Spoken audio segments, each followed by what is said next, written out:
Nos anos de 1990, Colin Ireland espalhou terror pela comunidade gay de Londres.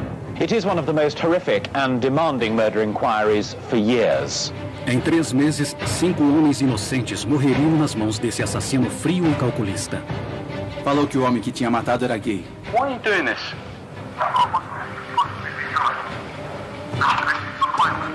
Colin ficou conhecido como o assassino de gays e definiu uma meta bem diferente para si mesmo. Ele fez uma resolução de ano novo. Ele ia se tornar um assassino em série. Ele tirou a vida de suas vítimas numa série de crimes bizarros e cruéis. Demos de cara com uma cena horrível. Nunca vi nada igual na minha vida. Colin tinha se tornado um monstro ao longo dos anos ou era um assassino por natureza? I'm probably 60-70% quite a reasonable human being most of the time. But there is that side of my character that is negative. It's quite cold and calculating.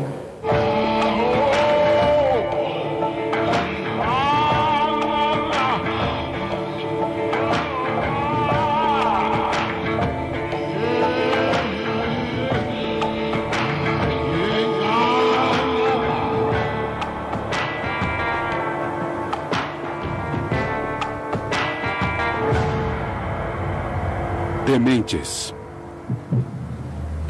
Esta é a confissão de Colin Ireland.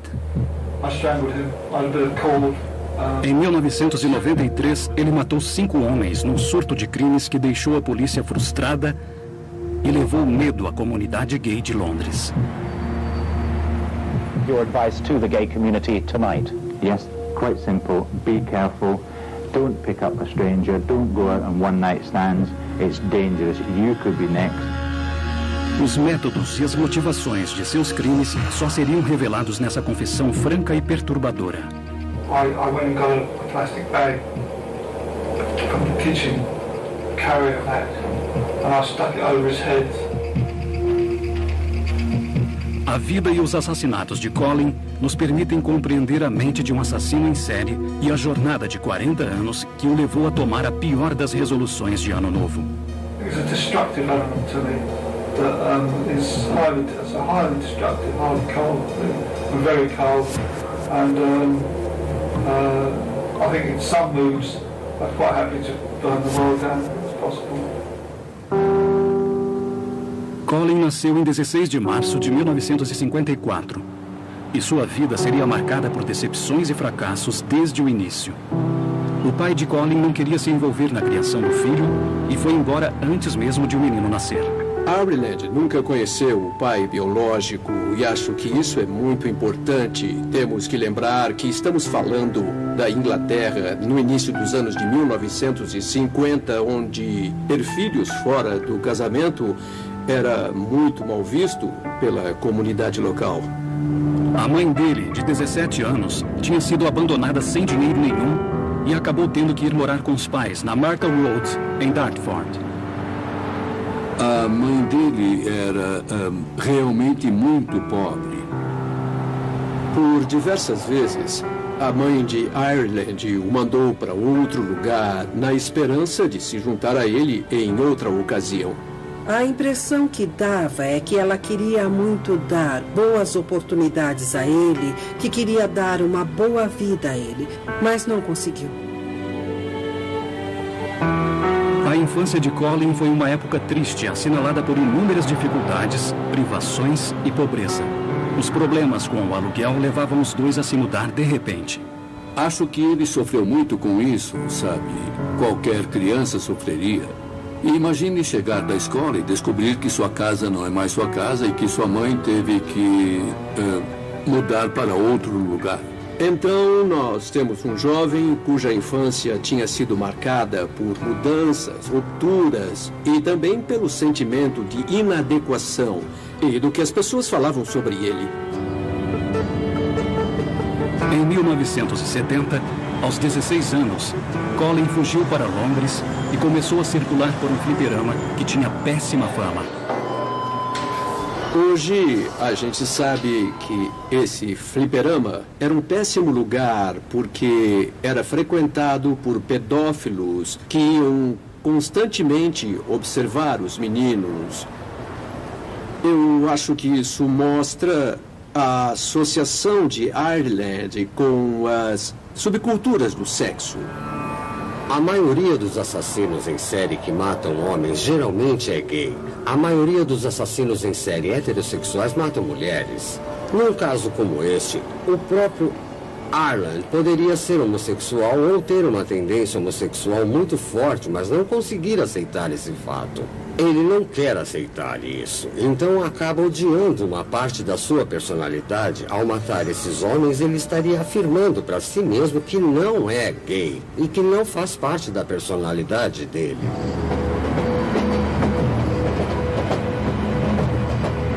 O fim da adolescência de Colin também foi tumultuado.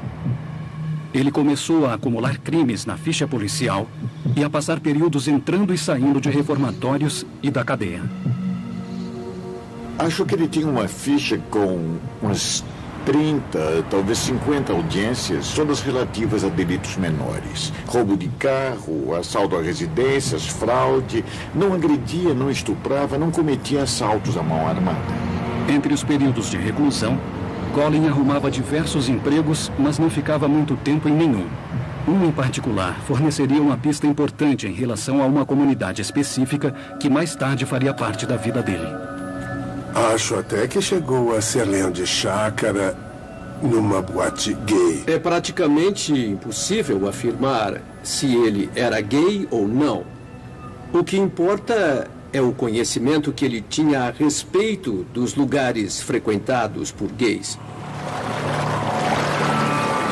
Colin conheceu a primeira esposa por volta de 1981. Ele trabalhava como segurança na época e acabou ficando amigo de Colin Brown. Ele era um cara grande e meio caladão, mas depois que nós ficamos amigos, ele passou a falar bastante. Foi aí que eu comecei a ir ao apartamento dele, em Holloway. A esposa dele, a Vitória, era cadeirante. Parecia que ele a amava muito e que fazia tudo por ela, sabe? Quando eu ia lá, achava a atmosfera muito boa mesmo. Eu acho interessante que a primeira esposa dele fosse portadora de deficiência. Ele podia dominá-la, já que fazia uma espécie de serviço de enfermeiro na lógica dele. Parecia que Colin tinha conseguido reconstruir a vida e fazia tudo o que podia para ser um bom membro da comunidade. Na verdade, ele e outro homem faziam a ronda pela vizinhança. A gente saía tarde da noite com uma lanterna na mão e, se visse alguma coisa contra a lei, a gente informava a polícia local. Existe sempre meio que uma noção pervertida de hierarquia, o desejo de ser alguém na comunidade. E é claro que o papel de defensor informal da vizinhança daria a Ireland a sensação de que estaria contribuindo com algo de que tinha valor. No entanto, a vida harmoniosa e respeitável que Colin tinha construído viria a desmoronar 5 anos depois, quando a esposa descobriu que ele a traía. Mas ninguém poderia prever as consequências trágicas e violentas que a juventude turbulenta de Colin, sua carreira no mundo do crime e a proximidade com a comunidade gay de Londres trariam. Em 1993, Colin Ireland matou 5 homossexuais inocentes. Mas o que o teria levado a matar? O homem que ficou conhecido como Gay Slayer era um assassino por natureza? Colin tinha tido uma infância complicada e um casamento fracassado. Em 1989, durante um fim de semana de treinamento de sobrevivência em Devon, ele conheceu sua segunda esposa, Janet Young. Eu conheci o Colin no pub que eu tinha, o Globe Inn. Ele chegou como cliente e ficou parado na porta com um uniforme de camuflagem. Era um cara bem impressionante. Todo mundo no pub parou de falar quando ele entrou. Janet logo se apaixonou pelo desconhecido, embora nem todos tivessem gostado dele no início. A menina que trabalhava no bar não gostava dele. Ela me advertiu sobre ele desde o início. Dizia que tinha alguma coisa errada, mas eu não achava. Achava ele perfeito para mim e para minha situação. Aí ele mudou aos poucos. Os clientes não receberam Colin muito bem. E ele também não gostava de servi-los. Ele odiava trabalhar no bar. Não era um bom barman, embora ele fosse simpático. Acho que as pessoas o achavam meio assustador, porque ele era bem grandão. Estávamos juntos há 3 meses quando ele me pediu em casamento. Eu não tinha certeza se queria casar, mas ele falou: se não confiarmos um no outro, qual é o motivo para ficarmos juntos? Fizemos uma recepção pequena e o dia foi ótimo. Ele se adaptou bem. Meus filhos estavam preparados para recebê-lo. Ele gostava deles. Eu acho, na verdade, que ele se sentia aceito e normal. Porém, depois de 4 meses de casamento, ficou claro que as coisas não eram nada normais. Colin levou Janet e as crianças para passar o fim de semana na casa da mãe dela. Eles nunca mais se veriam de novo. Ireland se encaixa no perfil do psicopata clássico, sempre tirando de alguém o que ele precisa para poder continuar tendo o estilo de vida que queria. I feel that certain sides of my character, not all of me, by any means, I mean, I'm probably 60-70% quite a reasonable human being most of the time. But there is that side of my character that is negative, it's quite cold and calculating. Colin tinha se livrado de Janet e das crianças. Ele foi para o pub e pegou um dinheiro, sabe, o suficiente para se estabelecer de novo. Eu fiquei chocada. Não sabia o que tinha acontecido. Achei que tivesse morrido, sido atropelado, estivesse no hospital, preso. Depois de roubar mais de 10 mil libras de Janet e de pegar o álbum de fotos do casamento, Colin abandonou a esposa e a vida que levava atrás do balcão do Globe Inn. Acabei concluindo que ele era um vigarista que tinha me enganado e que só estava esperando uma oportunidade de pegar o que pudesse e ir embora. Colin foi para Southend-on-Sea e começou a construir uma vida nova mais uma vez. Em 1991, ele se tornou voluntário em um abrigo para sem-tetos. No momento em que o Colin chegou ao abrigo como voluntário, eu me lembro muito bem porque ele era muito alto. Ele parou na porta e disse que tinha vindo de outra organização. Era muito apaixonado pelo trabalho que fazia. Talvez mais do que qualquer outro dos nossos voluntários. E achava mesmo que estava contribuindo com a sociedade depois de ter feito um monte de coisas que ele mesmo admitia que tinham sido bem ruins. Durante 6 meses, a vida no abrigo parecia estar proporcionando a Colin tudo o que ele precisava para ter uma existência plena. Mas é claro que isso não duraria muito. O Colin era muito calmo, mas também era o tipo de cara que você sentia que era melhor não provocar. Alguns voluntários não gostavam do jeito dele, o achavam arrogante e assustador. Colin e outros voluntários continuaram brigando nos meses seguintes, até que o último episódio marcou seu destino. A gerente assistente chegou para mim e disse que o comportamento do Colin era meio inapropriado e que estava preocupada com isso.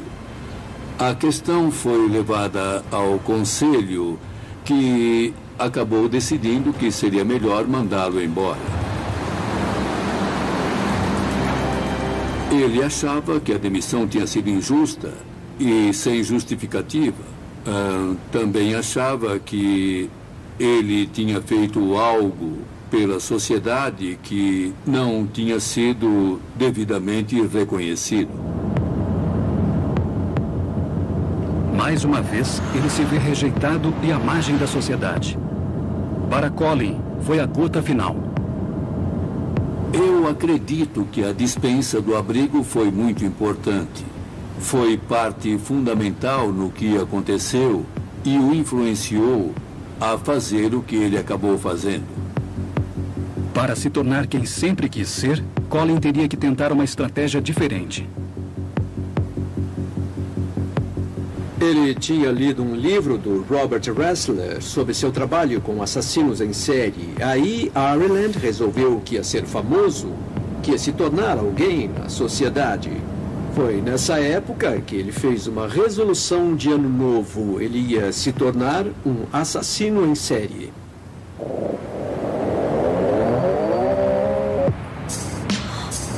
Colin chegou ao pub Coleraine em 8 de março de 1993. Foi nessa noite que ele começou seu legado de violência.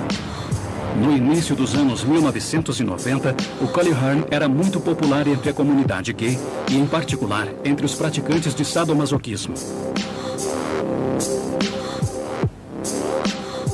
No início dos anos de 1990, o Coleraine ficava lotado à noite.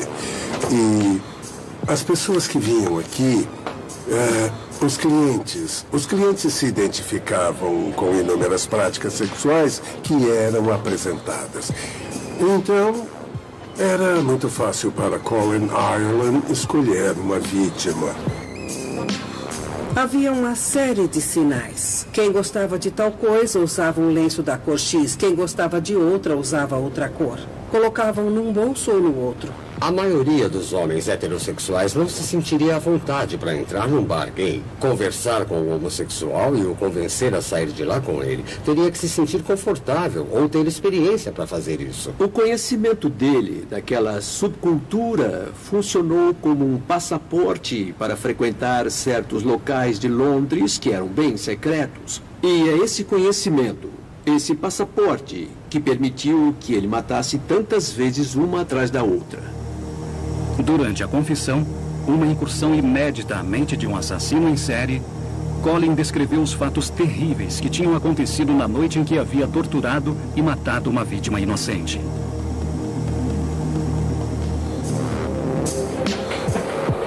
went to Coleraine that evening. I felt if I was approached by one of that group type that tended to trigger these things in me, these masochistic men, I felt that time, I felt there was a likelihood that I would kill. Não demorou para Colin ser abordado pelo diretor de teatro Peter Walker.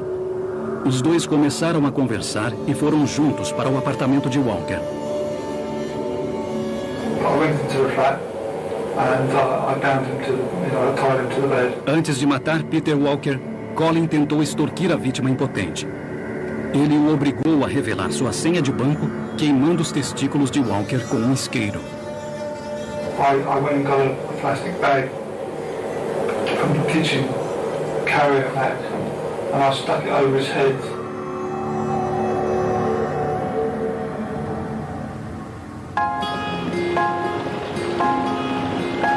Já quase de manhã, Colin saiu do apartamento de Walker, sacou 200 libras num caixa eletrônico e voltou à sua vida em Southend.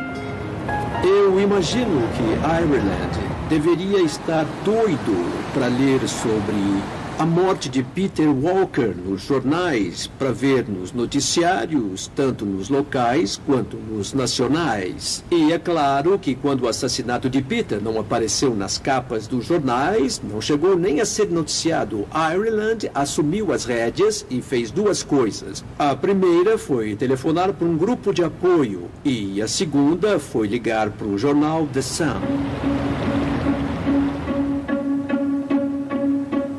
Eu já atendi milhares e milhares de ligações, mas nunca nenhuma como aquela. O cara parecia ser bem normal, bem comum. Aí começou a falar sobre 2 cachorros trancados num apartamento. E eu ficava dizendo, desculpe, mas não é matéria para o nosso jornal. De repente, ele soltou a bomba e disse que tinha ligado porque queria que alguém fosse soltar os cachorros, já que ele tinha matado o dono. Malinsky não sabia na época, mas a ligação que tinha atendido marcava o início de um surto de crimes cruéis de um dos assassinos em série mais frios e calculistas do Reino Unido. Falou que o homem que tinha matado era gay e que gostava de sexo bizarro. Foi assim que ele disse. Tentei fazê-lo continuar falando para obter o máximo de informações.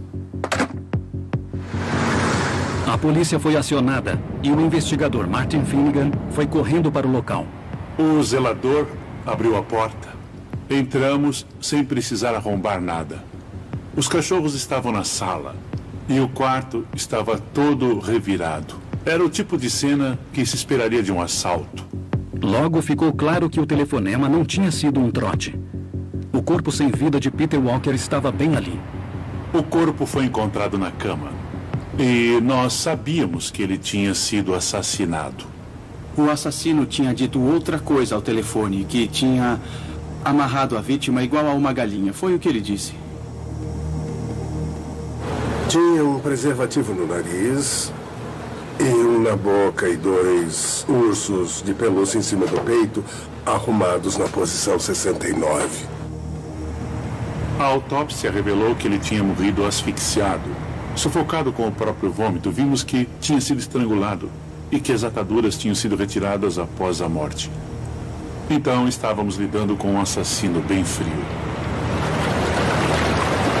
O homem misterioso poderia querer avisar a polícia sobre seus crimes, mas isso não queria dizer que desejava ser pego. Ele não tinha deixado nenhuma pista e parecia ter cometido o homicídio perfeito. Com a cobertura da imprensa da morte de Walker e a investigação em andamento, Colin ficou quieto nas semanas seguintes. Na maioria dos surtos de assassinos em série, geralmente existe um intervalo maior entre um assassinato e outro. Geralmente, esses assassinos costumam conseguir a satisfação psicológica que queriam obter no primeiro homicídio. Aí não sentem vontade de matar de novo tão rápido. A polícia não conseguiu achar provas conclusivas para capturar o assassino de Walker e a investigação acabou chegando a um beco sem saída. Feliz com o fato de ter conseguido escapar, Colin voltou a Londres para dar prosseguimento à resolução de se tornar um assassino em série. Colin tinha decidido se tornar um assassino em série e já tinha feito sua primeira vítima. Agora ele estava pronto para matar outra vez e estava cada vez mais próximo de atingir seu objetivo. Em 28 de maio de 1993, o bibliotecário Christopher Dunn, de 37 anos, abordou Colin no Coleraine. O Christopher Dunn também era gay. Ele se interessava por sadomasoquismo e frequentava o pub Coleraine. Ireland tinha uma espécie de passaporte para o local, já que conhecia os códigos e também a subcultura. Ao confessar, Colin revelaria como tinha se tornado um assassino frio e calculista. We got talking, realised he was the type. I went back to his place in North London, Willesden I think it was, and I'd gone quite prepared this time to kill them. And I bought a very inexpensive pair of handcuffs, and I was carrying a small torch, a maglite and a pouch, and a couple of other things, a lock knife and a Leatherman, which is like a multi-tool device. And I'd got a book and a pen, and I was going to have him repeat his PIN number. I strangled him. I had a bit of cord. On both of those occasions I stayed with the bodies until 6, half past 6 in the morning, because that was a vulnerable time, because I still had stuff on me that would have been a bit awkward if I'd been stopped by a policeman. Colin saiu da casa de Christopher Dunn antes do amanhecer. Em 28 de maio, encontramos o corpo de Christopher Dunn morto na casa dele em Whetstone. E mais uma vez, a cena era bem montada. Ele estava amarrado com um arreio nu, com exceção do arreio, e tinha marcas de estrangulamento. Mesmo com o cadáver diante deles, os policiais não achavam que tinha sido um assassinato. Entendo que a investigação levou a polícia a acreditar que tinha sido uma brincadeira sexual que tinha acabado em tragédia. Não havia motivo para acreditar que a morte não tinha sido acidental. Foi assim que foi tratada e não como homicídio. Como havia duas equipes diferentes trabalhando nos homicídios de Walker e Dunn, as semelhanças entre os casos foram ignoradas. 6 dias depois, Colin estava de volta a Coleraine. Parecia que ele tinha conseguido se safar pela segunda vez e estava procurando uma nova vítima.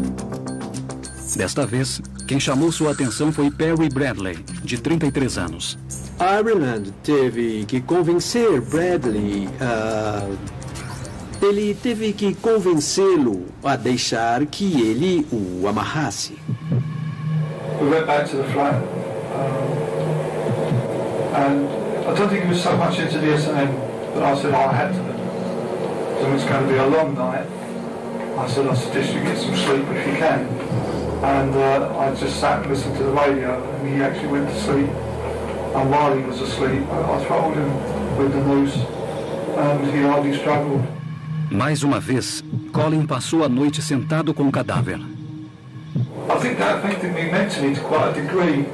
I think maybe if I'd have killed these people and gone, I wouldn't have been affected mentally so much, but sitting in with these bodies for sort of like 5 or 6 hours on some occasions, watching them gradually sort of get blotchy as they do and cold, and it wasn't something that I don't think I could cope with, to be honest with you. I wasn't dealing with it too well.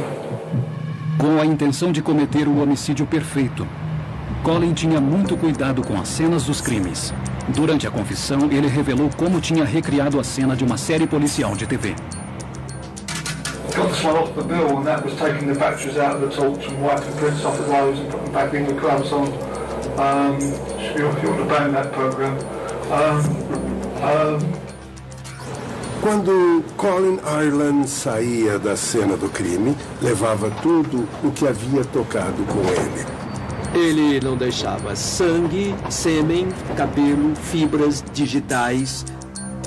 Na viagem de volta para Salton-on-Sea, Colin se livrou dos itens incriminadores que tinha retirado da casa de Dan. Ele os jogou do trem em movimento para poderem se misturar ao lixo próximo aos trilhos.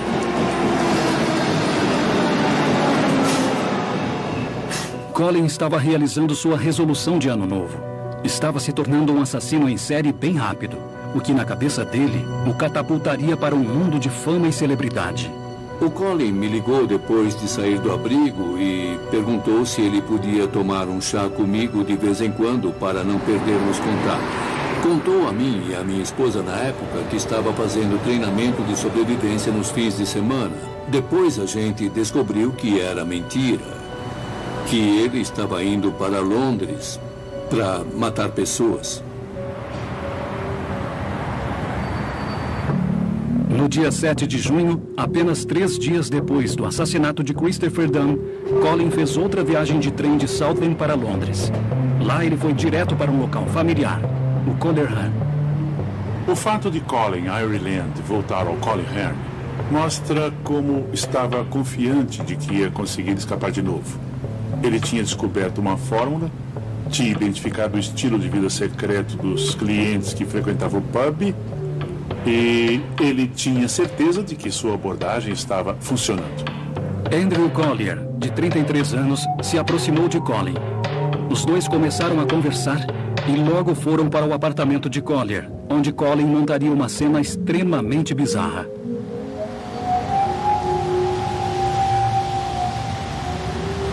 Quando conseguimos entrar no apartamento de Andrew Collier, demos de cara com uma cena horrível. Nunca vi nada igual na vida.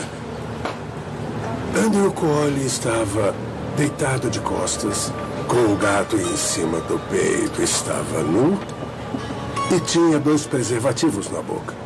Tinha outro preservativo na cauda do gato e o pênis de Collier tinha sido introduzido na boca do animal. Agora, tente imaginar essa cena. Era estranha demais. Foi só depois da confissão de Colin que os investigadores entenderam por que ele tinha montado uma cena tão sinistra. I felt real anger towards him because he thought there was going to be a normal sexual encounter, which there wasn't going to be, and then had AIDS and no time to be warned it. I was on a sort of almost like a roller coaster thing, and I felt, there was more I was doing, Ao vasculhar a casa de Andrew Collier, o assassino descobre documentos médicos mostrando que a vítima era HIV positivo. Daí, como consequência dessa descoberta, ele estrangulou o gato de Collier e realizou procedimentos post-mortem de natureza muito hedionda. Ireland também estava tentando conquistar a simpatia do público, dizendo, além de ser gay e curtir sadomasoquismo, esse cara também era HIV positivo. Colin agora já tinha assassinado 4 homens gays de forma cruel, mas a imprensa ainda não estava fazendo nenhum alarde. Seu trabalho duro não estava sendo reconhecido e Colin não ia mais ficar em silêncio. Ireland, mais uma vez, decidiu fazer parte da investigação. Ele ligou para a polícia. Quando Colin falou com meu colega de delegacia em Battersea, perguntou por que tínhamos abandonado a investigação no caso de Peter Walker. Como não estava tendo fama nem notoriedade, aí deu o nome de todas as vítimas e deixou bem claro que havia matado as 4. Why are you doing this?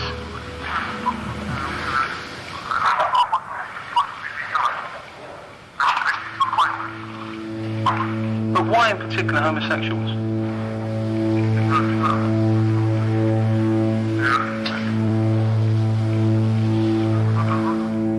Ele disse, vou continuar até me pegarem. Eu vou matar mais. Eu sempre quis cometer o homicídio perfeito. A polícia estava atônita, chocada.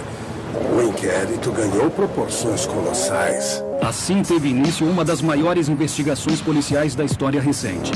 Os investigadores estavam determinados a capturar o assassino, que além de matar homossexuais, brincava com a polícia. It is one of the most horrific and demanding murder inquiries for years. Ligação entre mortes de homossexuais. Assassino diz que vai matar um por semana. A Scotland Yard concedeu uma coletiva de imprensa extremamente dramática e fez um anúncio também muito dramático, dizendo que tinha um assassino de gays à solta. Advice to the gay community tonight. Yes, quite simple. Be careful. Don't pick up a stranger. Don't go out on one-night stands. It's dangerous. You could be next.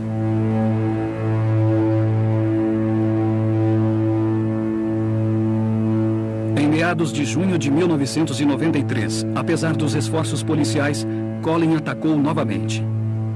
Depois ligou para a polícia e disse que deveriam procurar um corpo nos escombros de um incêndio. Recebemos então uma ligação da polícia de Lucian dizendo que as janelas do apartamento estavam pretas e tinha fumaça saindo. E lá dentro acharam o corpo de Emanuel Spiteri. A quinta vítima foi um chefe maltês chamado Emanuel Spiteri. Aí, Ireland cometeu um erro porque voltou mais uma vez ao pub Coleherne. I did talk to him then. I saw him on the tube station a little bit later. Got talking to him then, and he said he'd seen me a couple of times in the car and he was interested physically. We went via a couple of different train journeys to his flat. I put a noose around his neck. I then I reached the point where I couldn't stop myself anyway. It was almost like a steamroller effect. It was I think you could call it steamroller effect of whatever. De novo, a metodologia era a mesma. Ataduras, algemas, tudo removido depois do assassinato. Mas dessa vez, antes de ir embora, ele fez uma pilha com as roupas e os lençóis no quarto e ateou fogo. Fez isso para causar um impacto maior. E eu tenho certeza de que foi por isso. Se analisarmos as cenas dos crimes, do 1º ao 5º, que foi quando botou fogo na casa de Spiteri, vemos que a coisa estava crescendo. Ele disse que era uma montanha-russa e tenho certeza de que era. Mas agora, o assassino cuidadoso estava ficando desleixado. Ele não conseguia mais controlar o vício de matar. Police hunting the killer of 5 homosexual men in London have been appealing for help at a big gay rights demonstration in the capital. Me lembro muito bem da parada gay daquele ano. Tens of thousands of homosexuals streamed through central London in their annual gesture of pride and identity. But this year it was against a somber background. Police and stewards handed out thousands of leaflets appealing for information about the serial killer who's murdered 5 times and is terrorizing London's gay community. O medo era palpável mesmo. É claro que a imprensa só piorava as coisas. Eu não lembro em que jornal vi, mas tinha uma manchete escrito eliminador de maricas. E outros usavam o termo assassino de gays.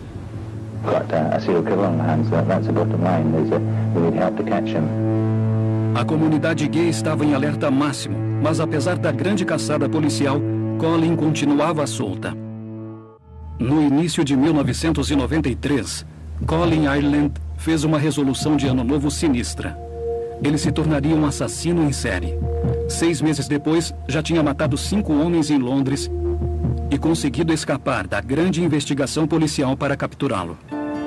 Southend-on-Sea. Acho que foi em junho daquele ano que o Colin foi me visitar e a gente ficou vendo TV.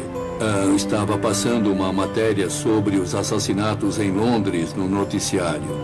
Aí o Colin virou para mim e perguntou: o que você acha disso? E respondi: é mais um doido solto por aí.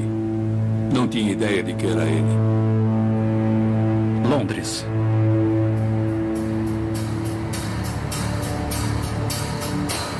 Com a comunidade gay em alerta máximo, começou a surgir o perfil do assassino. A polícia recebeu uma pista muito valiosa de uma testemunha através do grupo de apoio gay Gallup.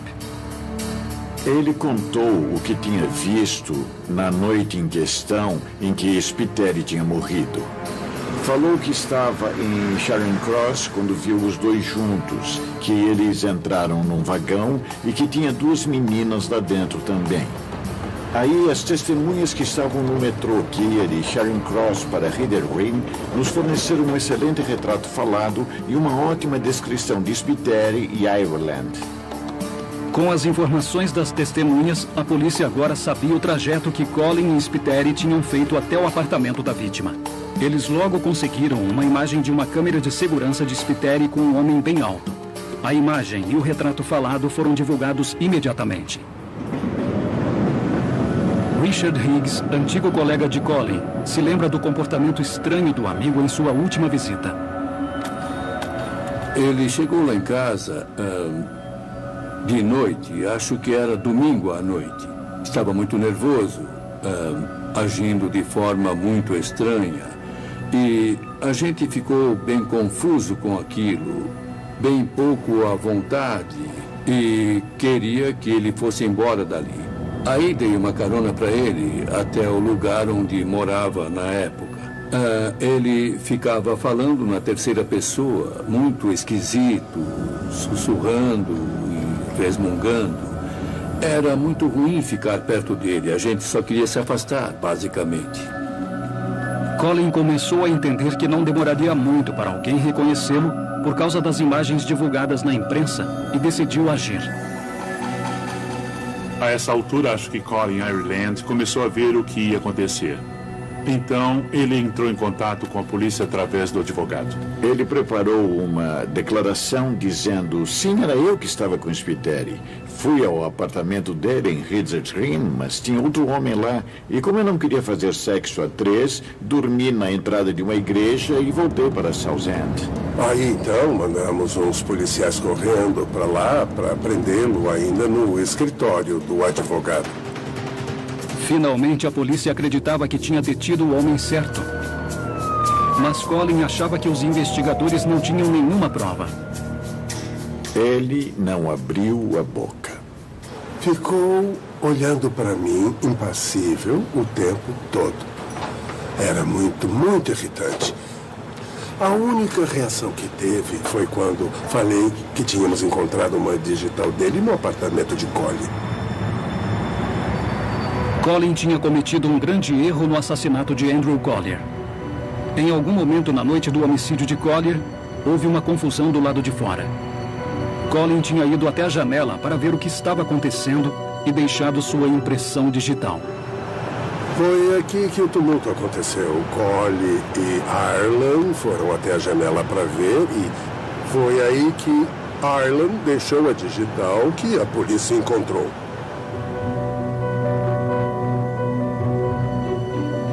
Quando ele soube da impressão digital que achamos no apartamento de Collier, só a expressão dele já mostraria ao júri que era culpado, porque ficou completamente surpreso. Ele não conseguia acreditar que tinha cometido um erro.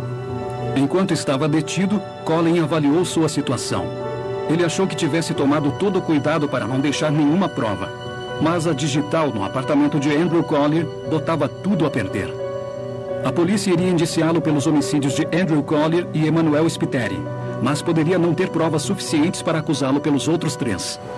Ele já estava detido há 4 semanas, quando eu acho que ele provavelmente pensou no que faria a seguir, porque ele estava fora dos holofotes.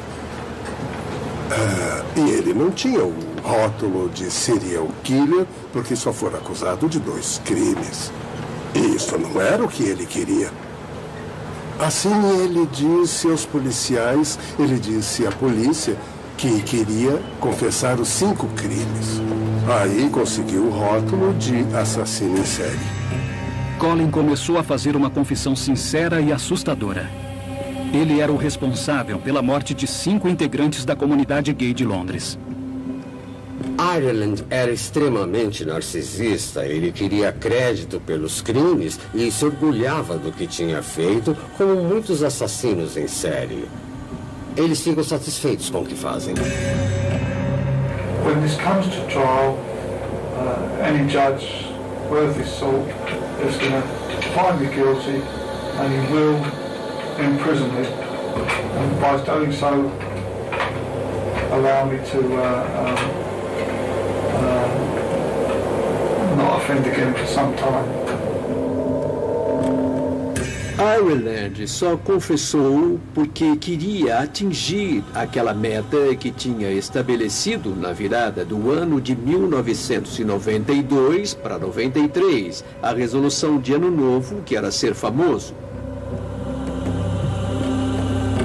Durante os interrogatórios, Colin e Ireland demonstravam um certo grau de satisfação, já que naquele estágio avançado, ele ainda podia contar detalhes que não conhecíamos.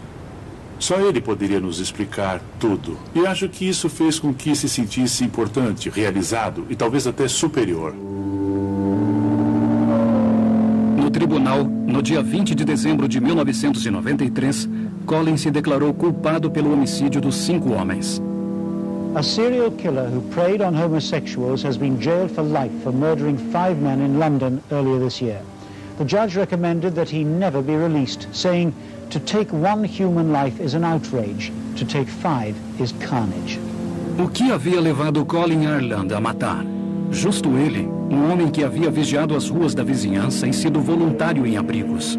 Muita gente diria que Colin Ireland era um cara legal que trabalhava num abrigo em South End e jamais acharia que ele poderia ser um assassino. Era outra pessoa. Eu acho que fiquei muito surpreso, sabe? É só o que eu posso dizer. Olha, a principal característica dele é que ele gostava de estar no controle.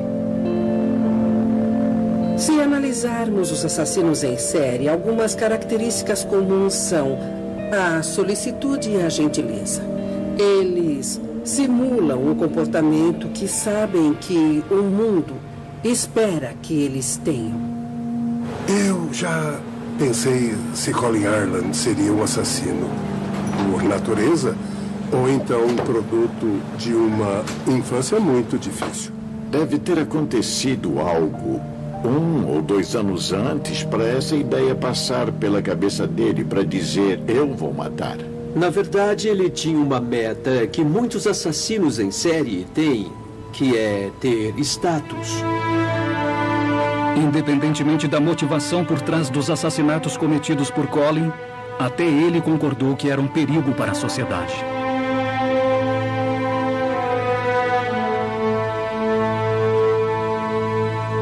Colin Ireland tirou a vida de 5 homens inocentes. No dia 21 de fevereiro de 2012, ele morreu na prisão com a dignidade que tinha negado às suas vítimas, aos 58 anos, de causas naturais.